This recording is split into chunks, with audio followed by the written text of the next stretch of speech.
దేవునికే మహిమ చెల్లిస్తూ ఉన్న ప్రభునందు ప్రియమైన సహోదరి సహోదరులారా, మన ప్రభువును రక్షకుడైన యేసుక్రీస్తు నామమున మీకు అందరికీ ప్రేమవందనాలు తెలియజేస్తూ, ఆయన వాక్యమే సత్యము అనే కార్యక్రమానికి ప్రేమతో మిమ్మల్ని ఆహ్వానిస్తూ ఉన్నాను. ప్రియులారా, ఈ దినాలలో మనము దైవ గ్రంథంలో నుండి ఒక శ్రేష్టమైనటువంటి భక్తుని జీవితం అనగా యోసేపు జీవితంలో ఉన్న కొన్ని సంగతులు మనం ధ్యానం చేస్తూ ఉన్నాం కనుక శ్రద్ధగా ఈ మాటలు విని మేలు పొందుదాం. మనము దైవ గ్రంథంలో నుండి ఆదికాండ గ్రంథం 37వ అధ్యాయము 4వ వచనాన్ని మనం చదువుకుందాం. 4వ వచనాన్ని చదువుకుందాం. అతని సహోదరులు తమ తండ్రి అతనిని తమ అందరికంటే ఎక్కువగా ప్రేమించుట చూచినప్పుడు వారు అతని మీద పగబట్టి అతనిని క్షేమ సమాచారమైనను అడుగలేకపోయిరి. ప్రార్థన చేద్దాం. పరిశుద్ధుడైన మా తండ్రి, ప్రేమామయుడైన మా ప్రియ ప్రభువా, నీ అపారమైన ప్రేమ చేతను నీ మహాకృప చేతను మమ్మలను రక్షించి నీ బిడ్డలుగా నీ సొత్తైన నీ ప్రజలుగా చేసుకున్నందుకు స్తోత్రాలు. మా జీవితాలు శ్రేష్టమైనవిగా ఉండాలని, మీకు ఇష్టమైనవిగా యోగ్యమైనవిగా ఉండాలని నీ వాక్యము చేత సారిసారికి మమ్మలను దర్శించుతున్నందుకై స్తోత్రాలు చెల్లిస్తున్నాం ప్రభువా. నీ వాక్య ప్రత్యక్షత వెలుగులు మా బ్రతుకుల్ని సరిచేసుకుంటూ మా జీవితాలను చక్కజేసుకుంటూ నీ వాక్య ప్రకారంగా జీవించే కృప మాకు దయచేయండి ప్రభువా. నీ గ్రంథములు నీ మాటలు చదువుకున్నాం. నీ మాటలు మీరే మాకు తేటగా వివరించండి, బోధించండి. ఇందులో ఉన్న సత్యాలను భావాలను మీరే మాకు తేటగా వివరించమని, మహిమ ఘనత ప్రభావాలు పొందమని నాయన వాటిని విని గ్రహించుకొని గైకునే కృపనిమ్మని యేసుక్రీస్తు వారి యొక్క నామమున స్తోత్రాలు చెల్లించి ప్రార్థిస్తున్నాము తండ్రి, ఆమేన్. ప్రభునందు ప్రియమైన సహోదరి సహోదరులారా, మనం చదువుకునేటువంటి వాక్య భాగములో యాకోబు తనకున్నటువంటి కుమారులందరికంటే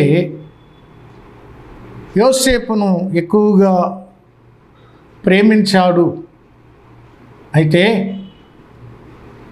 యోసేపు అన్నాలు 10 మంది కూడా తమందరికంటే యోసేపును తమ తండ్రి ఎక్కువగా ప్రేమిస్తున్నాడు అని యోసేపు మీద పగబట్టిరి అనే మాట మనం చదువుకున్నాం. ప్రియులారా, ఇది చాలా చెడ్డ విషయం. తండ్రి చేత యోసేపు ప్రేమించబడడానికి కారణాలు ఏమిటి?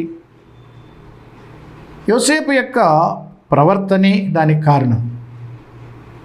అలాగైతే మంచి ప్రవర్తన కలిగి, భక్తి కలిగి, భయము కలిగి, యథార్థంగా జీవిస్తున్నటువంటి ఒక భక్తుణ్ణి దేవుడు వృద్ధిలోనికి తెస్తే నీవు అతని చూసి అసూయపడి పగబట్టడం మంచిది కాదు. కానీ అతను ఏ విధంగా అయితే తండ్రికి ఇష్టమైన బిడ్డగా యోగ్యమైనటువంటి ప్రవర్తన కలిగి తండ్రి ప్రేమను పొందుకుని దీవించబడుతూ ఉన్నాడో, అలాగే మనం కూడా యోగ్య ప్రవర్తన కలిగి తండ్రి మన్నన పొంది తండ్రి చేత ప్రేమించబడి తండ్రి ఆశీర్వాదాలను పొందుకోవాలి తప్ప, తండ్రి చేత ప్రేమించబడి తండ్రి చేత దీవించబడుతూ అభివృద్ధిలోనికి వస్తున్నటువంటి ఒక సహోదరుని చూసి అసూయపడటం, అతని మీద పగబట్టడం అనేది చాలా చాలా చాలా చెడ్డ లక్షణం. ఈ సంగతి మనము గుర్తుపెట్టుకోవాలి ప్రియులారా. యోసేపు అభివృద్ధికి కారణం యోసేపు యొక్క ప్రవర్తన. దైవ గ్రంథములో అనేక మంది భక్తులను దేవుడు ఆ విధంగానే దీవించి ఆశీర్వదించాడు, అభివృద్ధి చేశాడు. కారణం ఏమిటంటే వారి భక్తి జీవితం. ఉదాహరణకి దావీదును చూడండి. దావీదు తన కుటుంబంలో కడగొట్టేవాడు, 8వ వాడు చిన్నవాడు. అరణ్యంలో చిన్న గొర్రెల మందను మేపుకుంటూ చిన్ననాటి నుండి దేవుని యందు భయభక్తులు కలిగి జీవించాడు గనుక తండ్రి అయిన దేవుడు యోసేపును ఇశ్రాయేలు దేశానికి రాజుగా, చక్రవర్తిగా చేశాడు. ఈయన యొక్క అభివృద్ధి ఎందులో ఉంది అంటే దేవుడే అతని గురించి సాక్ష్యం చెప్పాడు. అపొస్తలుల కార్యముల గ్రంథం 13వ అధ్యాయం 21వ వచనంలో, ఆ తరువాత వారు రాజు కావాలని కోరగా దేవుడు బెన్యామీను గోత్రికుడును కీషు కుమారుడనైన సౌలును వారికి 40 ఏండ్ల వరకు దయచేసెను. 22వ వచనం, తరువాత అతనిని తొలగించి దావీదును వారికి రాజుగా ఏర్పరచెను. మరియు ఆయన, నేను యెష్షయి కుమారుడైన దావీదును కనుగొంటిని, అతడు నా ఇష్టానుసారుడైన మనుషుడు, అతడు నా ఉద్దేశములన్నీ నెరవేర్చునని అతని గూర్చి సాక్ష్యమిచ్చాను. ప్రియులారా, దేవుడే దావీదును గురించి గొప్ప సాక్ష్యం పలికాడండి. దావీదు యొక్క అభివృద్ధికి కారణం దేవుడే చెప్పాడు. దావీదు నా ఇష్టానుసారుడైన మనుషుడు. దావీదు దేవుని ఇష్ట ప్రకారంగా జీవించినటువంటి వాడు. దావీదు దేవుని ఉద్దేశాలను నెరవేర్చేవాడు, తన ఉద్దేశాన్ని నెరవేర్చేవాడు కాదు. తన సొంత ఆలోచన, సొంత నిర్ణయం, తన సొంత ఉద్దేశం ఆయన నెరవేర్చేవాడు కాదు. దేవుని ఉద్దేశమే, దేవుని ఇష్టమే, దేవుని చిత్తమే నెరవేర్చేవాడు అని దేవుడే ఇక్కడ సాక్ష్యం పలికినప్పుడు, మరి దావీదును దేవుడు వృద్ధి చేశాడు అంటే ఈ సాక్ష్యం చాలదా? మన జీవితంలో మంచి సాక్ష్యాన్ని మనము కలిగి మన విశ్వాసాన్ని మనం కాపాడుకుంటే దేవుడు తప్పకుండా అభివృద్ధి చేస్తాడు. అందుకని అపొస్తలుడైన పౌలు కూడా చెప్పాడు, ఆయన అభివృద్ధికి గల కారణం, నేను నా పరుగును కడముట్టించి తిని నా విశ్వాసమును కాపాడుకుంటుని అన్నాడు. ప్రియులారా, విశ్వాసము లేకుండా దేవునికి ఇష్టలై ఉండుట అసాధ్యం. దావీదు దేవుని ఇష్టానుసారమైన మనుషుడు అన్నప్పుడు దావీదు దేవుని యందు విశ్వాసం ఉంచాడు, పరిపూర్ణ విశ్వాసం కలిగిన వాడు కనుక దేవుని ఇష్టాన్ని నెరవేర్చాడు. అపొస్తలుడైనటువంటి పౌలు దేవునికి ఇష్టడుగా ఉన్నాడు, తన విశ్వాసాన్ని కాపాడుకున్నాడు, పరుగు కడముట్టించాడు. ప్రారంభం మొదలుకొని ముగింపు వరకు దేవుణ్ణి విడిచిపెట్టకుండా దేవుని యందు విశ్వాసము కలిగి దేవుడు తనకు అప్పగించిన పనిని సంపూర్ణంగా చేసి ముగించి దేవుని సన్నిధికి వెళ్ళాడు. భక్తుల యొక్క అభివృద్ధికి కారణం వారి జీవితమే, వారి సాక్ష్యమే. యోసేపు యొక్క అభివృద్ధికి కారణం యోసేపు యొక్క ప్రవర్తన. ఒక రకంగా చెప్పాలంటే యోసేపును చూసినప్పుడు అన్నలు పగబడ్డడానికి గల కారణం ఏంటంటే, ఒక కారణం అసూయ, రెండవది ఏంటంటే అతన్ని చూసినప్పుడు భయమేసింది. ప్రియులారా, భయం ఒకని ప్రవర్తన ఇతరులను భయపెట్టింది. ఒకరి భక్తి జీవితం చుట్టుపక్కల ఉన్న వారిని భయపెట్టింది. యోసేపును చూసి భయపడ్డారు. తమకంటే చిన్నవాడే, బలహీనుడే, కానీ యోసేపును చూస్తే 10 మంది అన్నలకు భయం పుట్టింది. కారణం యోసేపు యొక్క భక్తి జీవితం.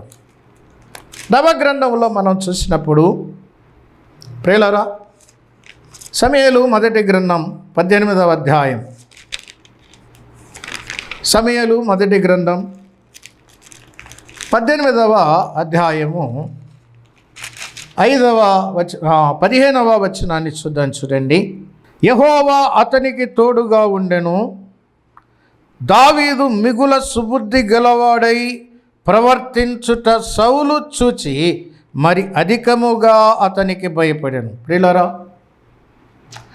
ఒక భక్తుని జీవితములో అతని ప్రవర్తన అతని ప్రవర్తన బట్టి అతనికి దేవుడు తోడుగా ఉన్నాడు. అతని భక్తి జీవితాన్ని బట్టి అతనికి దేవుడు తోడుగా ఉన్నాడు.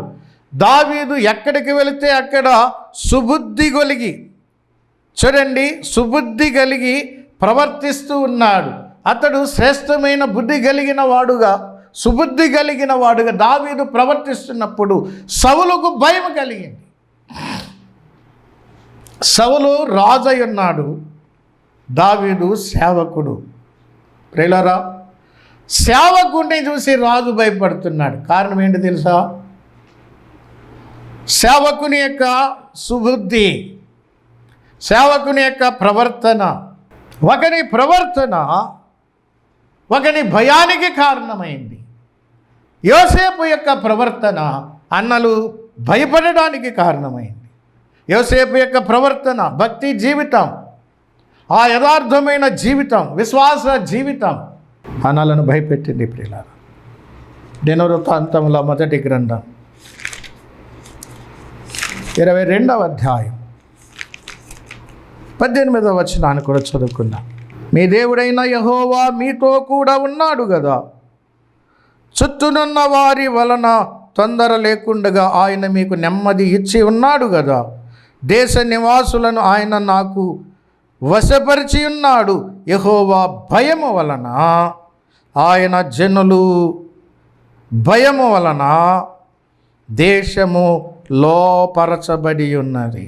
ప్రియులారా, దావీదు సొలొమోను గురించి ఇశ్రాయేలు అధిపతులందరికీ చెబుతున్నటువంటి మాటలు ఇవన్నీ కూడా. ఏం చెబుతున్నాడు? దేశ నివాసులను ఆయన నాకు వశపరిచి ఉన్నాడు. యెహోవా భయము వలనను ఆయన జనుల భయము వలనను దేశము లోపరచబడి ఉన్నది అన్నాడు. యెహోవా భయము ఆయన జనుల వలన, ప్రియులారా, ఆయన జనుల వలన చుట్టుపక్కల దేశాలకు భయం. ఎందుకు అంటే ప్రియులారా, వారి ప్రవర్తన, దేవుడు వారికి తోడుగా ఉన్నాడు కనుక దేవుని భయము చుట్టుపక్కల ఉన్న ప్రజలకు కలిగింది. దేవుని ప్రజల భయం అన్నాడు. ఆయన జనుల భయము వలన, యెహోవా భయం వలనను ఆయన జనుల భయము వలనను. ఆయన జనులు ఎవరు? ఆయన జనులు ఎవరైతే ఆయనను అనుసరిస్తారో, ఎవరైతే ఆయనకు తగినట్టుగా ప్రవర్తిస్తారో వారే ఆయన జనులు. ఆయన జనుల భయము చుట్టుపక్కల దేశాల మీద ఉంది కాబట్టి ఎవ్వడు యుద్ధానికి రాలేదు. సొలొమోను పరిపాలన కాలములో యుద్ధములే లేవు.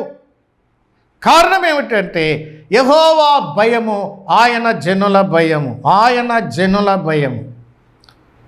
ప్రియులారా, గమనించాలి ఈ మాట, ఆయన జనుల భయము. ఎవరు ఆయన జనులు అంటే ఆయనను అనుసరించేవారే ఆయన జనులు. యోసేపును చూసి అన్నలు భయపడతా ఉన్నారు. యోసేపు దేవుని జనుడు, దేవుని మనిషి. ప్రియులారా, యోసేపును చూసి అన్నలు భయపడడానికి గల కారణం ఏంటంటే యోసేపు ప్రవర్తన, యోసేపు దేవుని పట్ల కలిగి ఉన్న విశ్వాసం, యోసేపు యథార్థత, యోసేపు యొక్క నమ్మకత్వం, యోసేపు యొక్క పరిశుద్ధ జీవితం, ఇవన్నీ కారణాలండి. ఈనాడు మనల్ని చూసి భయపడుతున్నారా? మనల్ని లోకు చేసి నేలకేసి తొక్కుతున్నారా? ఆలోచన చేద్దాం. అపొస్తలుల కార్యముల గ్రంథములో ఒక మాట మనము జ్ఞాపకం చేసుకుందాం. అపొస్తలుల కార్యముల గ్రంథం 43వ వచనం. అప్పుడు ప్రతివానికి భయము కలిగెను. ఎందుకు భయము కలిగింది? చూడండి, వీరు అనగా పెంతెకొస్తు పండుగ దినమున పరిశుద్ధాత్మ పూర్ణుడై అపొస్తలుడైన పేతురు ప్రకటించిన సువార్త ఫలితంగా 3,000 మంది రక్షించబడ్డారు. మారు మనసు పొంది పాప క్షమాపణ నిమిత్తము బాప్తిసం పొందినటువంటి 3,000 మంది ప్రియులరా మూర్ఖులైన ఆ తరము వారికి వేరై వారు అపొస్తలుల బోధ యందును సహవాసమందును రొట్టె విరుచుట యందును ప్రార్థన చేయుట యందును ఎడతెగక ఉండిరి. ఇలా ఉన్నప్పుడు ఈ సంఘమును చూచిన ప్రజలకు ఏం కలిగిందంట? భయము కలిగెను. ఆదిమ సంఘ విశ్వాసుల యొక్క జీవితం వీరు ఎట్లా నడుచుకున్నారండి? అపొస్తలుల బోధలో, సహవాసములో, రొట్టె విరుచుటలో, ప్రార్థన చేయుటలో ఎడతెగకుండగా వీరు జీవించారు. వీరి భక్తి జీవితంలో ఈ 4 ఉన్నాయి. ఈ క్రమంలో వారు ఉన్నారు. బోధలో పెరిగారు, సహవాసంలో పెరిగారు, ఆరాధనలో అలాగే ప్రార్థనలో వీరు కొనసాగుతూ ఉండగా ఆ ప్రజలకు భయము కలిగింది.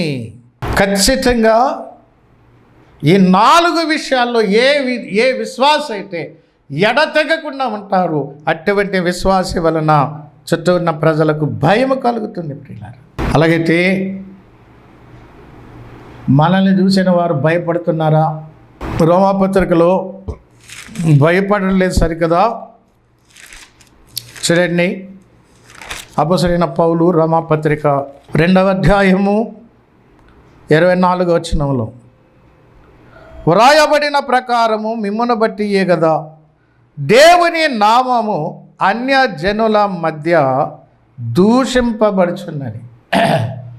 భయపడటం అటు పక్క నుంచి, అన్య జనుల మధ్య దేవుని నామము మిమ్మును బట్టియే దూషించబడుచున్నది. ప్రభు ఏం చెప్పారండి? మత్తయి సువార్త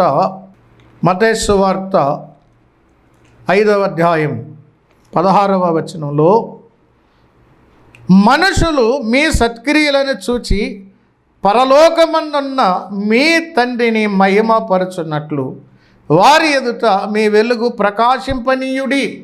జనులు మిమ్మును బట్టి దేవుని మహిమపరచాలి అని ప్రభు ఇక్కడ చెప్పాడండి. అలాగా మిమ్మును బట్టి దేవుణ్ణి మహిమపరచాలంటే వారి ఎదుట మీ సత్క్రియలు, మీ వెలుగు ప్రకాశింపనీయండి అన్నాడు. ఎందుకంటే మీరు లోకానికి వెలుగుగా ఉండాలి. వెలుగై మీరు వెలుగుతూ ప్రకాశించాలి. ఆ సత్క్రియలు అనే వెలుగు, ఆ మంచి క్రియలు అనే వెలుగు, ఆ దేవుని క్రియలు అనే వెలుగు మీరు ప్రకాశించాలి. అప్పుడే తండ్రికి మహిమ కలుగుతుంది. కానీ రమాపత్రులు ఏమన్నాడండి? మిమ్మును బట్టియే కదా దేవుని నామము అన్య జనుల మధ్య దూషింపబడుచున్నది. ప్రియమైన వారలారా, ఆలోచన చేద్దాం. ఆనాడు యోసేపును చూసిన వానికి అన్నలకు భయము కలిగింది. ప్రియులారా, దావీదు ప్రవర్తన చూసిన సౌలుకు భయము కలిగింది. సొలొమోను కాలంలో ఆయన జనులు దేవుని ప్రజలుగా వారు జీవించినప్పుడు చుట్టుపక్కలున్న దేశపు ప్రజలకు ఆ భయము కలిగింది. అబ్రహామును చూచినటువంటి అబీమెలెకు భయపడ్డాడు. రాజు ఒక రైతుకు భయపడ్డాడు. అబ్రహాము జీవితం ఒక రాజును భయపెట్టింది. ప్రియులారా, అబ్రహాము యొక్క విశ్వాస జీవితం ఒక రాజును భయపెట్టింది. ఎందుకంటే అబ్రహాము యొక్క జీవితం, ఆయన ప్రవర్తన, ఆయన విశ్వాసం, ఆయన భక్తి, ఆయన యథార్థత, ఆయన నమ్మకత్వం రాజును భయపెట్టింది. ప్రియులారా, చిన్నవాడైన యోసేపును అన్నలను భయపెట్టేదిగా ఉంది. చిన్నవాడైన యోసేపు జీవితం అన్నలను భయపెట్టింది. ప్రియులారా, యోసేపు యథార్థపరుడు, యోసేపు భక్తిపరుడు, యోసేపు పవిత్ర జీవితం కలిగినటువంటి వాడు. అలాగైతే మన జీవితం ఎట్లున్నదో ఒక్కసారి పరీక్ష చేసుకుంటాం. మరొక మాట మనం చదువుకుందాం. ఆదికాండం 37వ అధ్యాయం 5వ వచనం చదువుకుందాం, లేక 4వ వచనం చదువుకుందాం. అతని సహోదరులు తన తండ్రి అతనిని తనందరికంటే ఎక్కువగా ప్రేమించుట చూచినప్పుడు వారు అతని మీద పగబట్టి అతని క్షేమ సమాచారమైనను అడగలేదు. ప్రియులారా, అన్నలు యోసేపు మీద పగబట్టడానికి కారణం చూశాం. అన్నలు అసూయపడడానికి కారణం చూశాం. ఎందుకు అసూయపడ్డారు? తన తండ్రి తమ కంటే ఎక్కువగా ప్రేమిస్తున్నాడు కాబట్టి. దేవుడు ఒక వ్యక్తిని ప్రేమించి ఆశీర్వదిస్తే అతన్ని చూసి అసూయపడటం కాదు, కానీ అతడు అభివృద్ధికి అతని ఆశీర్వాదానికి కారణం ఏంటో కనుక్కొని ఆ ప్రకారంగా జీవించడం మంచిదని మనం నేర్చుకున్నాం. మూడవదిగా మనం చూస్తే ఆ అన్నలు యోసేపును చూసి భయపడ్డారు అని మనం చూస్తున్నాం. ఇక్కడ ఒక మాట మనం చదువుకున్నాం చివరిలో, అతని క్షేమ సమాచారమైనను అడగలేదు. అతని క్షేమ సమాచారమైనను అడగలేదు. అసూయ, పగ, స్వార్థం ఏం కోరుతుందండి? అతని క్షేమ సమాచారమైనను అడగలేదు అంటే అతని క్షేమాన్ని వారు కోరుకోలేదు. ఎవరి మీదైతే అసూయ పడుతున్నారో అతని క్షేమాన్ని వారు కోరుకోలేదు. ప్రియులారా, కనీసం అడగనైనా అడగలేదు. ఎందుకంటే అతని మీద పగబట్టారు. పగ, ద్వేషము, ఈర్ష్య, అసూయ ఇవి మనుషుల క్షేమాన్ని కోరనటువంటి లక్షణాలండి. మనుషులు నాశనాన్ని కోరుకునే లక్షణాలు, ఈ పాడు లక్షణాలు ఇవన్నీ కూడా. ప్రియులారా, మన ప్రియ ప్రభువు మన క్షేమాన్ని కోరి వచ్చాడు. పరలోకాన్ని విడిచిపెట్టి ఈ భూలోకానికి నరుడుగా, రిక్తుడుగా, దాసుడుగా, సశరీరుడుగా ఈ లోకానికి దిగి వచ్చి మన క్షేమాన్ని కోరి మన మేలును కోరి ఆయన ఈ లోకానికి దిగి వచ్చి మనందరి కొరకు ఆ శిలువలో రక్తాన్ని చిందించి ఆయన చనిపోయి సమాధి చేయబడి తిరిగి లేచాడు. మన క్షేమాన్ని కోరిన ప్రభువు ఈ విధంగా మనల్ని రక్షిస్తే మరి మనము ఇతరుల క్షేమాన్ని కోరవద్దా? ఇక్కడ యోసేపు అన్నలు ఒక మంచి వ్యక్తి యొక్క క్షేమాన్ని కోరకుండగా అతని నాశనాన్ని కోరుకుంటూ అతనిని పగబట్టినట్టుగా మనం చూస్తున్నాం. టైలర్, ఆలోచన చేద్దాం. పగబట్టడం అనేది మనుషులు నాశనాన్ని కోరుతుంది. పగ పెట్టుకొనకూడదు, అసూయ పడకూడదు. అసూయ వలన మనుషులు చచ్చెదరని యోబు గ్రంథంలో రాయబడింది. ప్రియులారా, అసూయ పనికిరాదు, పగ పనికిరాదు. ఇతరుల క్షేమాన్నే కోరాలి, ఇతరుల మేలునే కోరాలి. ఇతరుల క్షేమము మన క్షేమం, ఇతరుల మేలు మన మేలు. ప్రభు ఇశ్రాయేలు ప్రజలకు ఐగుప్తు దేశానికి వెళ్ళే ముందు ఒక మాట చెప్పాడండి.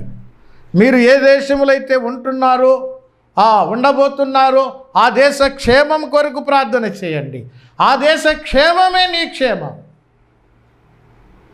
ప్రభు ఒక మాట చెప్పాడు, కనికరము గల వారు ధన్యులు, వారు కనికరము పొందుదురు అన్నాడు.